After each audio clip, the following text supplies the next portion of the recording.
They are the reigning Big East Tournament champions, 73-56 over Villanova tonight. Dan Hurley is with us. Dan, over the last 8 minutes of the game, you closed the game on a 22-5 run. How did your team do it?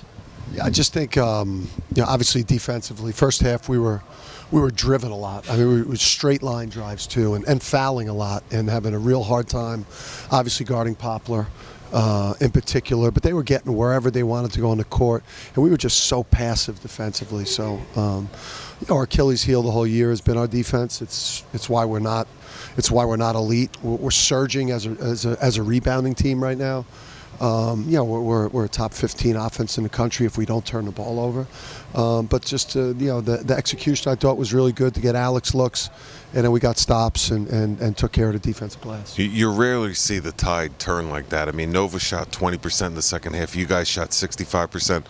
When it was tight, what did you talk about offensively at the break? Yeah, just like executing.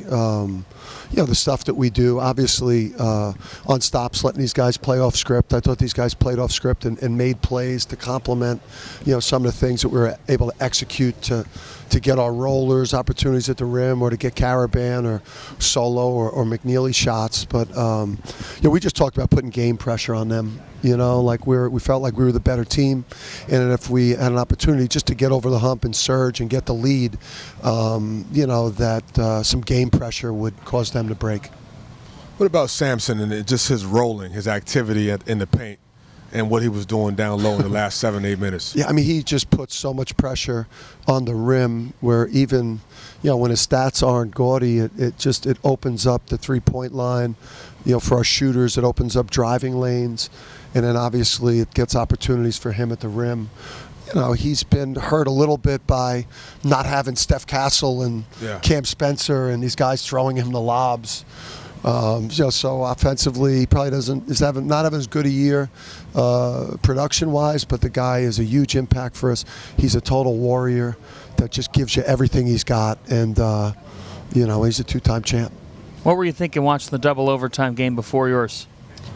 I was just mad when Ashworth fouled out, because I wanted him to stay in and just get more tired for tomorrow. I was praying that Stevie would just kind of have a little bit less legs tomorrow, but it just didn't feel like it would ever end. When Blocker's three banked in, the prospects of the game starting at 11 o'clock started to creep into. And that could have been a really interesting crowd. It's 1 o'clock in the morning, so we'll leave you with this. It's already a Friday in Lent, so when you head back to the hotel room, what will you be having? I'm going to have pizza, obviously. I'm not going to piss off my Lord and Savior. So there'll be, and I'm not having like salmon or scallops at 1 o'clock. I don't like salmon or scallops. We go carbs as well, yeah, as you could see. Yeah, I'll have a giant pepperoni. Anchovies on the pizza or just plain cheese? Plain cheese, okay. Maybe extra. Coach, see you later today. Semi-final Friday. Let's go, man. That's what we're talking about now. Let's go.